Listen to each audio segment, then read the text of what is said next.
નમસ્કાર, આપ જોઈ રહ્યા છો જેકેએસનું ગુજરાતી. વાત કરતો કલેક્ટર અને જિલ્લા વિકાસ અધિકારી અને જિલ્લા પોલીસ વડાની ચૂંટણીલક્ષી સંયુક્ત પ્રેસ કોન્ફરન્સ યોજાઈ હતી. સમગ્ર વાત કરતો ગીર સોમનાથ જિલ્લામાં 4 વિધાનસભા મત વિસ્તારને આવરી લેતી જૂનાગઢ લોકસભા મત વિસ્તારની ચૂંટણી યોજવા જઈ રહી છે. ત્યારે ચૂંટણીલક્ષી સમગ્ર તૈયારીઓ અંગે કલેક્ટર અને જિલ્લા વિકાસ અધિકારી અને જિલ્લા પોલીસ વડાની ચૂંટણીલક્ષી સંયુક્ત પ્રેસ કોન્ફરન્સ યોજાઈ હતી. સોમનાથ સંસ્કૃત યુનિવર્સિટી ખાતે યોજાયેલ પ્રેસ કોન્ફરન્સમાં જિલ્લા ચૂંટણી અધિકારી અને કલેક્ટર દિગ્વિજયસિંહ જાડેજાએ ગીર સોમનાથ જિલ્લામાં ચૂંટણી તંત્ર દ્વારા કરવામાં આવી રહેલ પ્રાથમિક વ્યવસ્થાઓ, આરોગ્યલક્ષી વ્યવસ્થાઓ, પોલીસ સુરક્ષા તેમજ સર્વેલન્સ તેમજ વિશિષ્ટ મતદાન મથકો સહિતની વિગતો પત્રકારોને પૂરી પાડી હતી. કલેક્ટરે ચૂંટણીલક્ષી વિગતો આપતા જણાવ્યું હતું કે જિલ્લામાં 4 વિધાનસભા મત વિસ્તારમાં 90 અને સોમનાથ જિલ્લામાં 4 વિધાનસભા મત વિસ્તાર સોમનાથ, તાલાળા, કોડીનાર, ઉના મળીને 10 લાખથી વધુ મતદારો છે. આવતીકાલે મતદાન મથકો પર ચૂંટણી યોજાશે, જેમાંથી 361 મતદાન મથકો સંવેદનશીલ જાહેર કરવામાં આવ્યા છે. કલેક્ટરે મતદાનના દિવસે હીટવેવની સ્થિતિને ધ્યાનમાં રાખી જરૂરી છાંયડો, શુદ્ધ પાણી, બેઠકની વ્યવસ્થા સહિતની તૈયારીઓ ચૂંટણી તંત્ર દ્વારા કરવામાં આવી છે તેની વિગતો આપી. જિલ્લામાં વધુમાં વધુ મતદાન થાય અને ધ્યાનમાં રાખી ઉદ્યોગ ગૃહો તેમજ તેમના કર્મચારીઓ અને ધારા હેઠળના નોંધાયેલા દુકાનદારોને તેમણે ત્યાં રાખેલ સંવેતન રજા આપે તે માટે અપીલ કરી હતી. જિલ્લા સંવેતન રજા મળે તે માટે તંત્ર દ્વારા સ્કોડ બનાવીને તેની ખાતરી કરવામાં આવનાર છે. જેકેએસનું ગુજરાતી સાથે મહેશ વાજા, સોમનાથ. આપણા કુલ 1040 મતદાન મથકો છે, એમાંથી 1030 મતદાન મથકો છે આપણા જિલ્લામાં છે. 10 મેંદરડાના છે, એ આવે તલાલા એસીમાં, એ જૂનાગઢમાં આવે છે. તમામ જગ્યાનું આજે ડિસ્પેચિંગ 4 એસીમાંથી પૂરું થઈ ગયું છે. તમામ સ્ટાફ છે એ હવે ઓલમોસ્ટ રવાના થઈ ગયો છે અને એકાદ કલાકમાં પોતાના બૂથ ઉપર પણ પહોંચી જશે.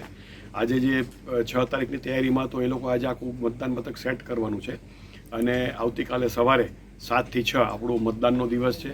અમારી તૈયારી સંપૂર્ણ છે. ખાસ અપીલ વારંવાર જે કરી છે કે ભાઈ હીટવેવ છે કે ગરમી છે કે અન્ય ઓલા કારણો સાથે કોઈ મતદાન ટાળે નહીં, એ માટેની પણ તમામ વ્યવસ્થાઓ હવે પૂરી કરી દીધી છે. દરેક બૂથ ઉપર આપણે ડેડિકેટેડ મેડિકલ સ્ટાફની નિમણૂક કરી છે.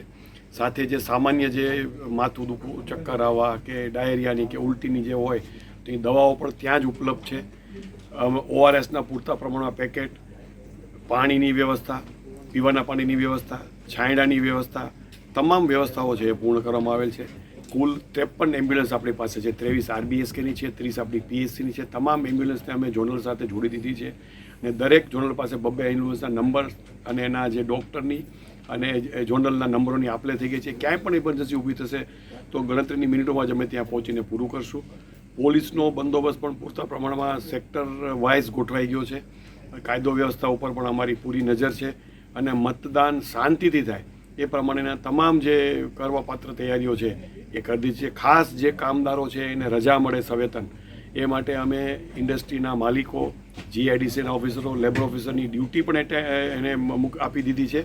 એ લોકો કાલ રાઉન્ડ પણ મારશે અને ક્યાંય પણ એ ફરિયાદ મળશે તો તરત જ અમે જઈ અને એ કામદાર છે કે શ્રમિક છે કે પોતાના મતદાનના અધિકારથી વંચિત ના રહે તેની પૂરતી કાળજી કરી લીધી. સર, ખાસ કરીને જિલ્લામાં કેટલા ક્રિટિકલ મતદાન મથકો છે અને આવા મતદાન મથકો ઉપર કંઈક વેબકાસ્ટિંગની પણ વ્યવસ્થાઓ છે. કેટલા આવા મતદાન મથકો અને શું તૈયારી? કુલ આપણા 361 છે ક્રિટિકલ મતદાન મથકો છે અને 520 એવા મતદાન મથકો એટલે 50% એવા આઈડેન્ટિફાઈ કરે છે કે ત્યાં લાઈવ વેબકાસ્ટિંગ કરવામાં આવશે, જે અમારી કચેરી, CO ઓફિસ અને ECI પણ એ જોઈ શકશે. એટલે આવા બૂથ ઉપર કોઈ પણ થશે તો એની હિલચાલ છે તરત જ અમને ઓન ધ સ્પોટ અમને ખબર પડી જશે. એના માટે અમે સ્ટાફની એપોઇન્ટમેન્ટ પણ કરી દીધી છે. એ સિવાય જે લોકો છે એ પોતાનું વેબકાસ્ટિંગ છે એ કલેક્ટર ઓફિસમાં બેસીને કંટ્રોલ રૂમમાંથી જોશે અને અમને અહીંથી એવું લાગે કે એને તો તરત જ અમે પ્રિસાઇડિંગને સીધી સૂચના અમારા લેવલથી જ સીધી અમે એ આપી દઈશું. સર, ખાસ કરીને આવતીકાલે મતદાનની જે પ્રક્રિયા છે એમાં આપણો કેટલો સ્ટાફ ને સુરક્ષાનો કેટલો સ્ટાફ, એકંદરે કેટલા કર્મચારીઓ આ મતદાનની પ્રક્રિયામાં સહભાગી બનશે? કુલ આપણે દરેક એસી ઉપર આપણો પ્રિસાઇડિંગ પ્લસ 3 પોલિંગ અને જ્યાં વધારે જો મતદાનની સંખ્યા હોય તો એક વધારાનો પોલિંગ આપણે તમામ જગ્યાએ આપણે મૂકી દીધા છે. પોલીસનો CAPF પણ આવી ગઈ છે, લોકલ પોલીસ, SRP, એ સાથે 2500 જેટલો આપણો પોલીસ ફોર્સ આપણી પાસે છે. એ તમામને એના જે બૂથ ઉપર છે, બૂથ ઉપરના પણ ડિપ્લોયમેન્ટ પ્લાન અમે તૈયાર કર્યો છે. અમે એને SPA સાથે રહીને કર્યો છે. અમે ઓબ્ઝર્વર પાસે એને બતાવી એને એપ્રુવલ પણ લીધી છે અને અમે DGP સાહેબને તે મોકલી પણ આપેલો છે. એટલે તમામ સેક્ટરનો કે પછી મૂવિંગ બંદોબસ્ત, ચેકપોસ્ટ, FST, SST, જ્યાં આપણો સ્ટાફ પ્લસ પોલીસ સ્ટાફ એ તમામ છે એ કાલે મતદાન પૂરું ન થાય અને મતદાન પૂરું થયા પછી પણ કોઈ અનિચ્છનીય બનાવ હોય ત્યાં સુધી સ્ટેન્ડ બાય અને સ્ટેન્ડ ટુ રહેશે. સર, જિલ્લામાં યુનિક મતદાનો પણ છે અને ખાસ કરીને સમગ્ર ભારતમાં એક મતદાર માટે આપણે કંઈક અલગ વ્યવસ્થા ઊભી કરે છે. કેટલા આવા મતદાન મથકો, સખી મંડળો, આવી બધી વિશિષ્ટ મતદાનો કેટલા? એક બાણેજ જે છે એ તો આખા ભારતમાં યુનિક છે. એક જ મતદાર જે છે એના મંથ એના માટે આપણે ઊભું કરીએ છીએ. ત્યાં પણ આજે અમારી પાર્ટી રવાના થઈ ગઈ છે. અને બીજું આપણું છે જાંબુર, કે જ્યાં આપણા સીધી ભાઈઓ બહેનો રહે છે. તો એમની જે વસાહત છે માધુપુરમાં, એની પણ આજે અમે એને આજથી જ અમે એને આખું શણગારવાના છીએ. અને એ પોતાના પરંપરાગત વસ્ત્રો વાદ્યો સાથે સમૂહમાં મતદાન કરવા જાય એ રીતે એ લોકોને અમે સમજ આપી. લોકો એમાં હકારાત્મક વલણ પણ આપ્યું છે. એ લોકો કાલ સમૂહમાં જશે, એનું વ્યવસ્થિત અમે ડોક્યુમેન્ટેશન કરીને હાઇલાઇટ પણ